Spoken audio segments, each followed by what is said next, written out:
మిత్రులందరికీ నమస్కారం. గత 20 రోజులుగా మీరు మంగ్లీ గారి తెలుగు రాష్ట్రాల్లో ఏం జరుగుతుందో మంగ్లీ గారి ఇష్యూను మీరు మొత్తం చూస్తున్నారు. నిజంగా వ్యవస్థలు ఎంత చెడిపోయినాయి అంటే ఈ వ్యవస్థలు పేదోనికి పనిచేయవు అని మరొకసారి నిరూపితమైంది. మేమేమో కావాలని అబండాలు వేయట్లేదు. మంగ్లీ గారికి మధుకు సంబంధం లేదని చాలా క్లియర్గా చెప్పింది. పంజాగుట్టలో కానీ పంజాగుట్ట ప్రెస్ మీట్లో తను చాలా క్లియర్గా చెప్తూ మధుగాడనే ఒక వ్యక్తి 3 సంవత్సరాల నుంచి వాడు ఇదే దందా చేస్తున్నాడు అనుకుంటా చెప్పింది. నేను ఈ కేసు టేకప్ చేసే ముందు బాధితులు కొంతమంది వచ్చిన తర్వాత ఇది నిజమా కాదా అని తెలుసుకోవడానికి మంగ్లీ గారు అడగడం జరిగింది. మంగ్లీ గారు నాకు ఫోన్ చేయడం జరిగింది. ఆ వివరాలు బయట పెట్టాం. దాని తర్వాత కూడా మంగ్లీ గారు మధు గారి దగ్గరికి మీ మీడియాను మొత్తం మీ ఊర్లకు తీసుకొచ్చాం, ఫ్యాన్స్ కాబట్టి వచ్చామన్నది. కానీ నిజంగా మిర్యాల కూడా ఇక్కడ నుంచి దగ్గర 70 కిలోమీటర్లు సింగిల్ రోడ్డు. మీ మీడియా వాళ్ళు మొత్తం చూశారు. అంటే ఒక ఫ్యాన్ దగ్గరికి రాత్రి 10 దాటిన తర్వాత రావాల్సిన అవసరం ఏముంది? ఈ ఇల్లు ఈ ప్రజలు చెప్తున్నారు, నేను కాదు చెప్పేది. ఈ ఇల్లు ఓపెనే కాలే కదా, అసలు మంగ్లీ గారు ఇక్కడికి ఎందుకు వచ్చింది? మంగ్లీ గారు అంటారు మధు గారికి సంబంధం లేదంటున్నారు. దీంట్లో ప్రధానంగా మధు, హిమాకాంత్ రెడ్డి, శివ ఇంటర్నల్గా అవుటర్నల్గా మంగ్లీ గారి పాత్ర ఉంది. ఏ విధంగా చెప్తున్నామంటే మేము ఇప్పటికే మంత్రి గారి మనవడి యొక్క ఆడియో రిలీజ్ కూడా మేము చేయడం జరిగింది. అనేక మంది మొబైల్లో ప్రామిసరీ నోట్లతో పాటు వాళ్లకు డబ్బులు ఇచ్చింది కూడా మీరు అందరూ చూసి వేశారు. ఇవాళ ప్రజలు మొత్తం చాలా క్లియర్గా డబ్బులు ఇచ్చిన ప్రామిసరీ నోట్లు కూడా చూశారు. ఇవాళ మీ మీడియాను కూడా నేను ఇక్కడికి తీసుకురావడం జరిగింది. ఇవాళ కొంతమంది అంటున్నారు ఈ సంబంధం మంగ్లీ గారిది.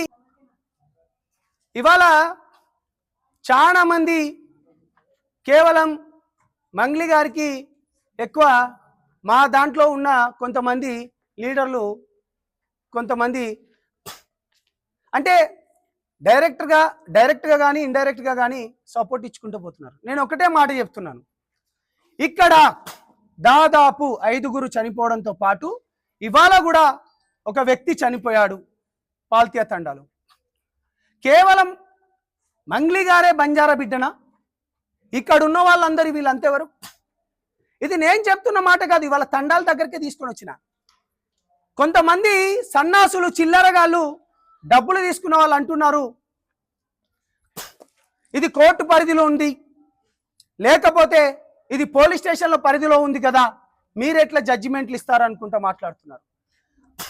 అరే ఓ ఎదవల్లారా, చైత్ర అనే 6 ఏళ్ల పాప చనిపోయినప్పుడు మరి అది పోలీస్ స్టేషన్లో కేసు అయింది కదా, మరి మనమందరం సింగరేణి కాలనీ దగ్గర ఎందుకు మనం ధర్నా చేశాం? బాధితుల పక్షాన ఎందుకు నిలబడ్డాం? Point number 1. Point number 2, Disha case ఈ యావత్ 2 తెలుగు రాష్ట్రాలనే కాకుండా దేశాన్ని ఊపిన ఒక కేసు. మరేం జరిగింది దిశ కేసులో? అదేవిధంగా ఎల్బీ నగర్ విషయంలో కూడా ఎల్బీ నగర్ లక్ష్మి అనే ఒక అమ్మ తనను కొట్టినప్పుడు పోలీసులు తన గురించి కూడా మరి ఎందుకు ధర్నా చేసినాం? తనకు న్యాయమయ్యే విధంగా ఇవాళ చైత్ర విషయంలో కావచ్చు పోరాడి కొట్లాడి కొంత డబ్బు కూడా ఇప్పించి తమకు అండగా ఉన్నాం. లక్ష్మి గారి విషయంలో కావచ్చు, దిశ గారి విషయంలో, అదేవిధంగా టేకు లక్ష్మి విషయంలో. ఇక ముఖ్యంగా మొన్నటికి మొన్న చెన్నై కేసు విషయం చూశారు. 9 మంది పోలీసులకు చెన్నై కోర్టు ఉరి శిక్ష వేసింది. దాంట్లో ఎవిడెన్స్ ఏముంది? ఐ విట్నెస్సే కదా. ఇవాళ ప్రధానంగా రమేష్ అనే వ్యక్తిని కూడా మీ ముందు ప్రవేశపెట్టాను. ఎక్కడున్నాడు రమేష్? రమేష్, ఆ రమేష్ ఎవరైతే డబ్బుల మూటలు తీసుకుపోయిందో ఆ డబ్బుల మూటలు తీసుకుపోయిన రమేష్ను కూడా ప్రవేశపెట్టాము. శివకు కూడా ఇచ్చింది ప్రవేశపెట్టాము. అసలు మంగ్లీకి మధుకు సంబంధం లేదన్నది ఎందుకు వచ్చాడు? 3 సంవత్సరాల నుంచి నువ్వు వాడెవడో నాకు తెలియదు అంటున్నావు కదా, ఎందుకు వచ్చావు? మేము అంటున్నాం పోరాటాలు మీరు కోర్టులో ఉన్నాయి కూడా ఎందుకు చెప్తున్నారు అనుకుంటా అంటున్నారు. బాజాప్తగా పోరాటాలు చేస్తేనే బాధితుల పక్షాన న్యాయం అవుతుంది. మంగ్లీకి మధుకు ఉన్న సంబంధం ఇగో ఈ ఇంటి సంబంధం, ఈ ప్రజల సంబంధం, ఈ ప్రజలు చూసిండ్రు, ప్రామిసరీ నోట్లు చూశారు.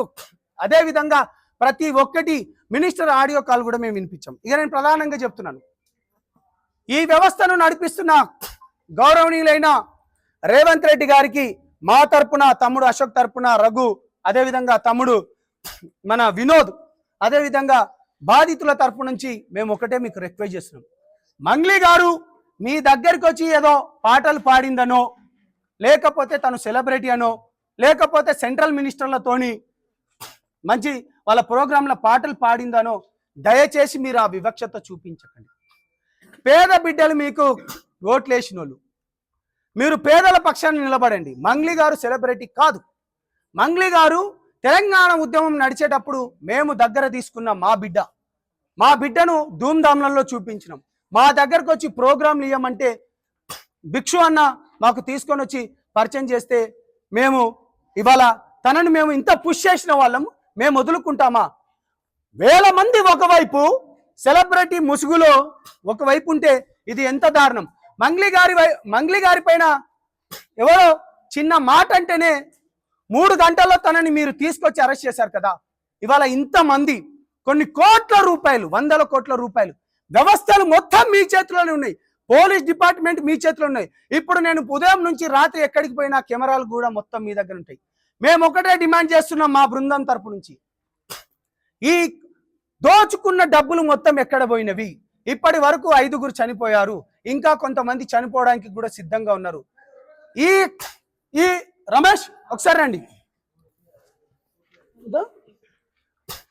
ఈ వ్యక్తి ప్రధానంగా మధు దగ్గర ఏమేం కార్యక్రమాలు చేసిందో, లేకపోతే డబ్బులు ఇచ్చిందో, లేకపోతే ఏమేం చేశాడో, తను శివ చౌహాన్కి కూడా ఎన్నిసార్లు డబ్బులు ఇచ్చాడో చూసిన వ్యక్తి, ఇచ్చిన వ్యక్తి, మంగ్లీ గారిని తీసుకొచ్చిన వ్యక్తి. నేను చెప్పడం లేదు, ఇవన్నీ నేను ఎక్కడా మాట్లాడడం లేదు. ప్రజలు, ఇతను ఎవిడెన్స్తో సహా నేను ఒకటే చెప్తున్నాను. చాలా క్లియర్గా నేను చివరి 2 మాటలు చెప్తున్నాను. వ్యవస్థలు బతకాలి, వ్యవస్థలలో ప్రజలు బతకాలి. ఇవాళ వ్యవస్థలలో ప్రజలు ఓట్లేసింది ఎందుకంటే మీరు మంచిగా ఉండి, మీరు రాజ్యానికి ఎక్కి మమ్మల్ని మంచిగా పరిపాలించమని. కానీ 100 కోట్లు సంపాదించుకున్న, 100 కోట్లు దోచుకున్న దొంగలకు దయచేసి చేతులెత్తి దండం పెడుతున్నా, మీరు వాళ్ళకి సపోర్ట్గా ఉండకండి. ఇక ముఖ్యంగా మా దాంట్లో కొంతమంది దొంగలు ఉన్నారు, వాళ్ళకి నేను ఒకటే చెప్తున్నాను, బాధితుల పక్షాన నిలబడండి అని చేతులెత్తి దండం పెడుతున్నాను. నిన్న అనేక విధాలుగా 2 రోజుల నుంచి మేము ఎవిడెన్స్ బయట పెట్టిన తర్వాత మా సంఘాలలోకి వెళ్ళి కూడా చాలా మంది పర్సనల్గా కాల్ చేసినందుకు LHPS అన్నలకు నిజంగా చేతులెత్తి దండం పెడుతున్నాను. అదేవిధంగా నంగారబేర్లోకి వెళ్ళి కొంతమంది కాల్ చేసిండు, సూర్యాపేటలో వాళ్ళు కావచ్చు కానీ, శంషాబాద్లోకి వెళ్ళి కావచ్చు కానీ, మీరు చేస్తున్నది నిజం, బాధితుల వైపు నిలబడండి, ఇంకా గట్టిగా పోరాడండి, మేము కూడా వస్తామంటూ నిన్న మా గ్రూపులలో కూడా కొంతమంది షేర్ చేశారు. మేము AIBS కూడా మేము ధన్యవాదాలు చెప్పుతున్నాం. కాబట్టి బాధితులకు న్యాయం జరగాలి, ఎవరైతే నిందితులు ఉన్నారో వాళ్ళను కఠినంగా శిక్షించాలి.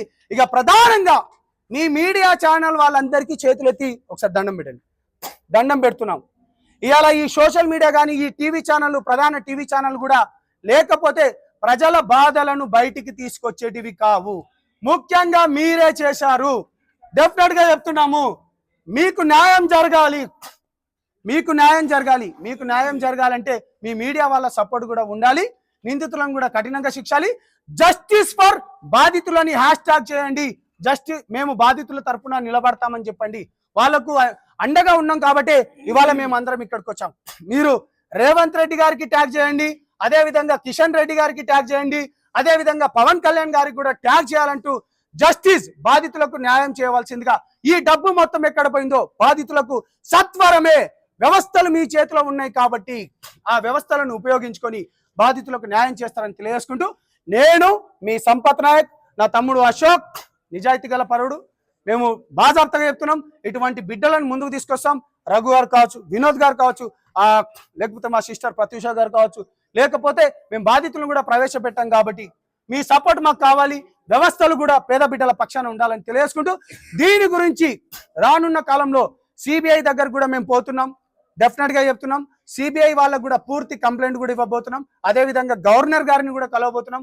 ఢిల్లీకి కూడా తాకడానికి మేము సిద్ధంగా ఉన్నాం.